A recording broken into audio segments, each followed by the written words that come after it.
Hello. Oh, hello, Internet. Well, Halloween is fast approaching, and I really want to talk about something scary to set the mood. But what to discuss?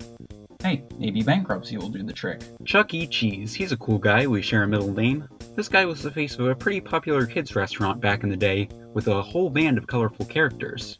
Not only did you have pizza and arcade machines, but there was this big stage where robotic depictions of the cartoon mascots would perform various songs and skits to entertain the guests. Of course, I've got a pretty good reason for talking about these guys around this time of year. Yeah, a lot of people even back then thought the animatronics in these kinds of restaurants were a bit off-putting, and going into the 90s, they never quite reached that same amount of popularity they once had. This was around the same time that a man known as Scott Cawthon would start his game development career, messing around with an MS Paint-esque art style before graduating to the world of 3D animation.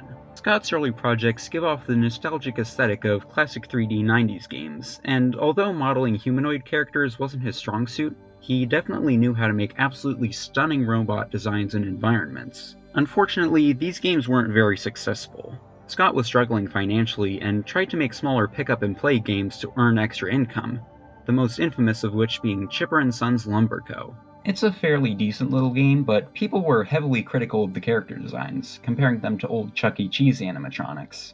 Guess who took that personally? The first Five Nights at Freddy's released in 2014 with a fairly straightforward premise. You're a security guard at an animatronic restaurant with the goal of making it through 5 night shifts. Sounds easy, right? Well, the place is run down with wires and mold, the cameras barely work, you have about a single AA battery's worth of power to last the night, and oh yeah, the animatronics are walking around and out to get you.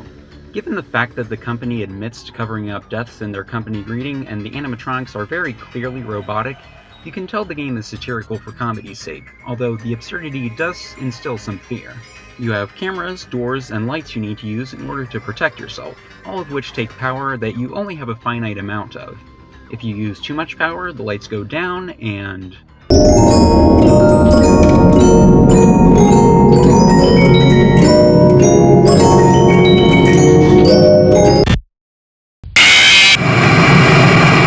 Alright, let's properly introduce the band. First off, there's Chica. She's a yellow chicken with a bib that reads "Let's Eat," which is likely the reason she takes the route through the kitchen. She also has a cupcake animatronic which appears in your office as well. Next we have Bonnie, the only character to give his creator nightmares. He's much more aggressive than Chica, and tends to lurk around in the more employees-only rooms of the restaurant. Foxy is the most broken down of the animatronics, being hidden away in Pirate's Cove. Despite this, he's able to sprint down the hallway in one of the few fully animated shots if you leave the cameras down for too long. And finally, there's Freddy Fazbear himself. He travels down the same path as Chica, but can be stalled with the camera like Foxy. He laughs as he travels, hides in the shadows, and plays a music box if you run out of power. While they might not be the most accurate representation of 80s restaurant animatronics, I feel they find the perfect balance between convincingly kid-friendly and terrifying under the right circumstances. Another thing this game absolutely nails is the audio design. The ambience is perfectly balanced with unsettling stings and classical music that really set the stage, and we can't forget about the iconic jump scare sound effect. We start off with some pre-recorded messages on the phone from a previous employee who tries to explain things away and help you along, but even he wasn't able to survive the night shift. If you manage to finish all 5 nights, you're rewarded with a paycheck of $120 and a dramatic plot twist. There's actually a 6th more difficult night, and beating it unlocks yet another night where you can customize all the animatronics. Okay, so the most famous part of this series is the story, and it's not exactly easy to explain, but I want to try anyway. Let's get started, shall we? Now, our phone guy here attempted to explain the animatronic's violent tendencies as mistaking us for a bare endoskeleton, but we see this isn't the case as an endoskeleton is sitting right there in parts and service without any issue. There are newspapers you can find on rare occasions that tell us 3 things. There were 5 kids that went missing at the pizzeria that were never found, the restaurant was closed due to foul-smelling suits, and Scott can't spell pizzeria. So it's not a stretch to say the 5 missing kids were hidden in the animatronic suits and haunt them in search of revenge. But we only see 4 animatronics actively hunting us down, so what about the 5th? Well, our good old friend on the phone mentions a biting incident that happened in 1987, and if we put that date into the custom night settings, we see a yellow version of Freddy that crashes the game. Our friend here, let's call him Golden Freddy, is now heavily associated with the year 1987 and the custom night. Make sure to write this down, we'll come back to it later. Unlike Scott's previous games, Five Nights at Freddy's was a massive success. So many people were analyzing every detail, making their own little theories. The Let's Play scene absolutely erupted. Have you ever heard the Living Tombstone song based on the game? It's awesome. You gotta listen to it sometime. So it didn't take too long for Scott to make a sequel to the game. There were quite a few teaser images released on Scott's website showing broken down versions of the older animatronics as well as shiny new ones. And before long, the game itself was out. The game takes place at a new and improved Freddy Fazbear's Pizza, complete with 2 times the animatronics and no way to shut them out of your office. Despite that, most animatronics will leave you alone if you wear the mask. Unfortunately, this does make the characters blend together a bit in comparison to the original, with a few exceptions. You do need to use the cameras to wind the music box, but only one is really necessary. The atmosphere might not be as balanced as the first game, but it certainly works to induce panic, especially when the flashlight decides not to work. Not even with Balloon Boy, sometimes it just doesn't want to shine in the hallway. Now, this is when we get a lot more context to the story, because it turns out this game takes place in that fabled year of 1987, before the first game. Where things get interesting are the 8-bit minigames we can play post-mortem. In the first one, we give cakes to 6 kids as Freddy, while the 7th cries outside. A purple car drives up with a similarly colored man, and just like that, the kid's gone, with the new puppet animatronic appearing soon after. Another one features Foxy and Pirate's Cove from the first game entertaining kids, but on the 3rd round we see that familiar purple guy again, and the kids have suffered the same fate. Next up, we have the puppet attempting to give 4 of the kids gifts and then placing the character masks on their heads, with another kid appearing right before Golden Freddy's head charges toward the screen. The final minigame takes place all around this game's new location, with Withered Freddy following the puppet around to see 5 kids scattered about, with Golden Freddy and Mangle being the only other active animatronics. So we've got our killer with Purple Guy, as well as 6 victims which possess the animatronics. I believe that the puppet was the first victim who tried to help the others afterwards, but what about Golden Freddy?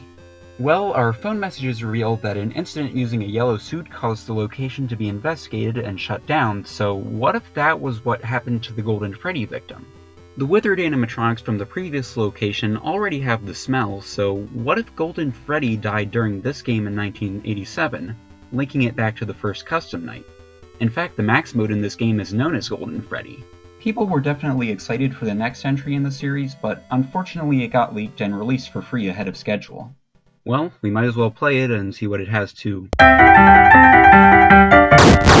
Alright, in all seriousness, the game released a month later, taking place in a horror attraction based on the rumors of Freddy Fazbear's Pizza.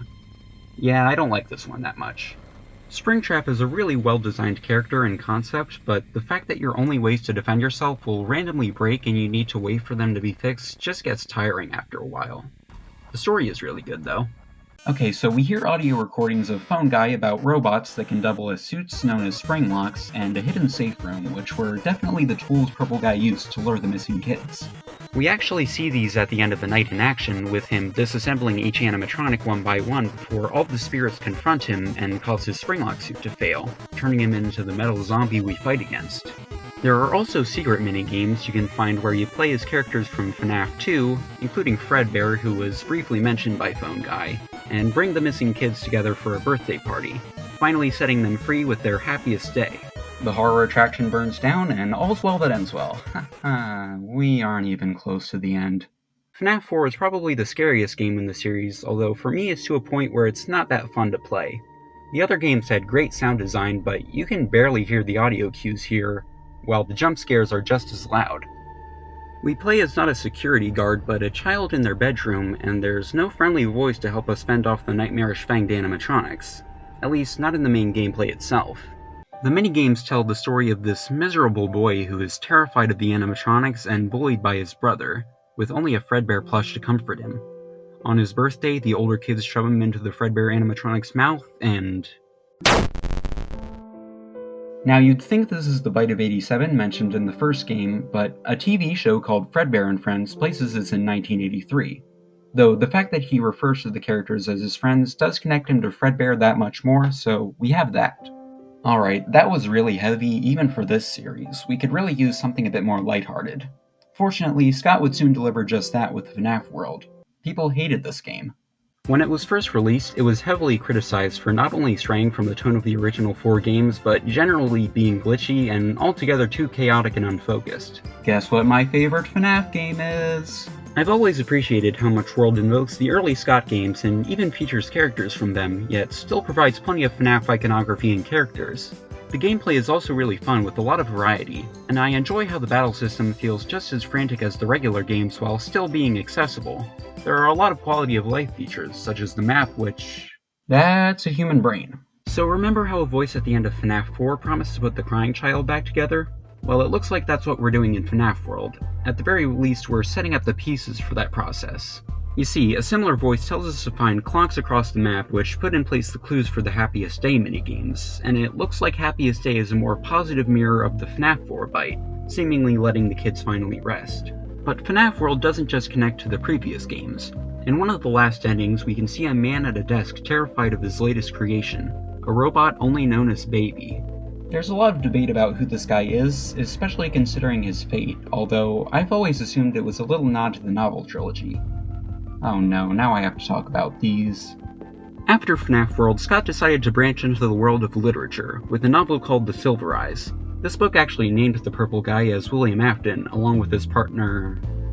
Henry. Sister Location takes things back to a more familiar premise, while still calling back to Scott's early work and taking things in a new direction. We're in an underground rental facility, and we actually have the ability to move for once. Rather than the standard survive till 6 AM gameplay loop, you have a variety of tasks and animatronics to tackle in different ways. You'd think giving them voices would make them less scary, but they still manage to be unsettling in their own unique ways. Because of this, not only is the gameplay more understandable, but so is the story. The new Funtime animatronics are desperate to escape the facility, to the point that they manipulate you into becoming their disguise. Of course, it's never actually that simple. Not only do we know that William Afton created the Funtimes, he created Circus Baby for his daughter, but forbade her to go near the animatronic. She didn't listen, and now the two are one and the same.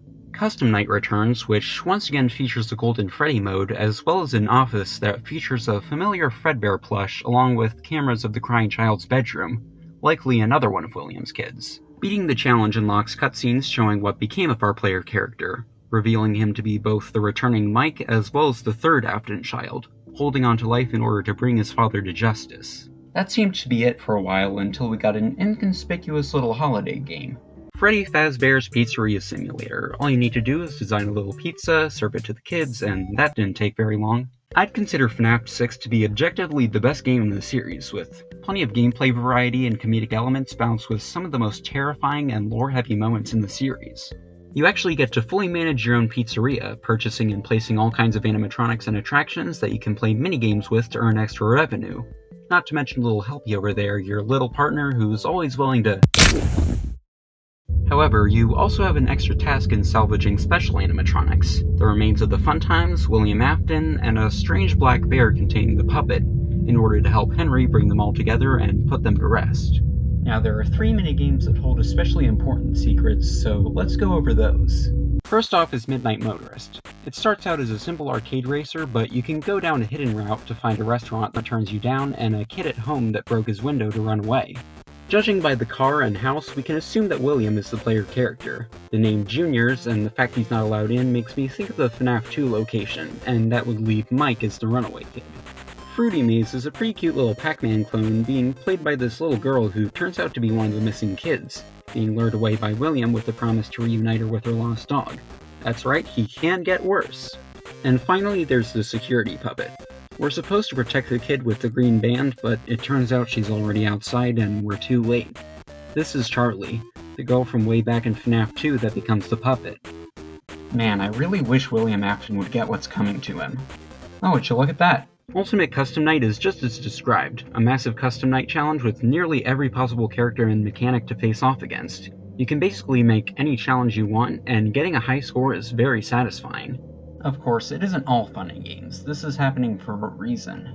The dialogue after a game over makes it very clear that we're assuming the role of William Afton, but many also mention the one you should not have killed, and very rarely you can see the face of a smiling blonde child. But which of Afton's victims would be vengeful enough to do this?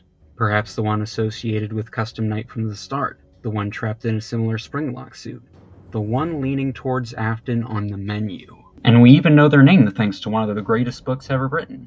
At first, the survival logbook seems like little more than a kid's activity book, but if you look closely you can see text from outside sources, with the red pen being Mike along with the character speaking to what appears to be the crying child. This mysterious character writes my name on many pages with numbers that are out of place, and using those numbers as coordinates in the word search results in the name Cassidy, the Vengeful Spirit. Although this wasn't the only FNAF book from around that time. We also had Fazbear Frights, a whole other can of worms. I mean, you had a time-traveling ball pit, like this robotic dog that reacts to a cell phone, an alarm clock that stalks you, this demonic Foxy, and like a game designer that gives birth to Springtrap. Like, it's not actually that bad a story, just of all the ways to escape a VR game. Speaking of which, while I'm not much of a VR guy for a multitude of reasons, I got a lot out of Help Wanted. The 3D visuals allow for not only much more terrifying encounters with the animatronics, but also the ability to pick things up. As it turns out, this game as well as others were made to cover up the prior incidents at Fazbear, and during development a strange entity began to appear, one who would take advantage of one unsuspecting beta tester. I have mixed feelings about Security Breach. On one hand, I have a really soft spot for the characters, both animatronic and human, as well as the visuals of the Pizzaplex, and on the other, I can't stand playing the actual game. I guess I've never really been that big a fan of stealth games in general, and the fact that the game is still very glitchy and unstable doesn't exactly help things. Also, that beta tester, in the game, but just barely. The plot is also a bit messy, but we have a general idea of the digital entity from Help Wanted being in control of the Pizzaplex, and we get to learn more about it in the DLC. The gameplay of Ruin felt a lot more enjoyable and straightforward, and we finally get to see a proper view of the big threat of this FNAF era, an endoskeleton program called the Mimic who's been around for a while. You see, the Mimic was created by an old contractor for Fazbear Entertainment back in the 70s to look after his son. It might seem random, but from what I can tell, it's been an idea in the series for longer than you'd think. A perfect example would be Into the Pit, which was adapted into a game for the 10th anniversary of the series. It has a similar stealth gameplay loop to Security Breach, although I think it works a bit better in third person. I absolutely adore the fact that it stands out visually from every other game in the series, and there's a ton of different little Easter eggs and minigames to discover. Unfortunately, I wasn't able to get my hands on Help Wanted 2 or Secret of the Mimic, but from what I've seen they do a lot of cool stuff with not only the story but the gameplay as well. Now, on the surface this looks like an incomprehensible mess, but that's almost the beauty of it. This is only one of many interpretations of the story, and someone else could have an entirely different one. In an age where every mystery in a game is data mined right at or even before release, FNAF stands out. We still don't know certain details of what's going on, and exploring those possibilities with others is insanely rewarding. Sometimes it can be beneficial to be left in the dark, because that's when the imagination is at its most. Oh come on, I didn't even get to talk about 5 Laps at Freddy's.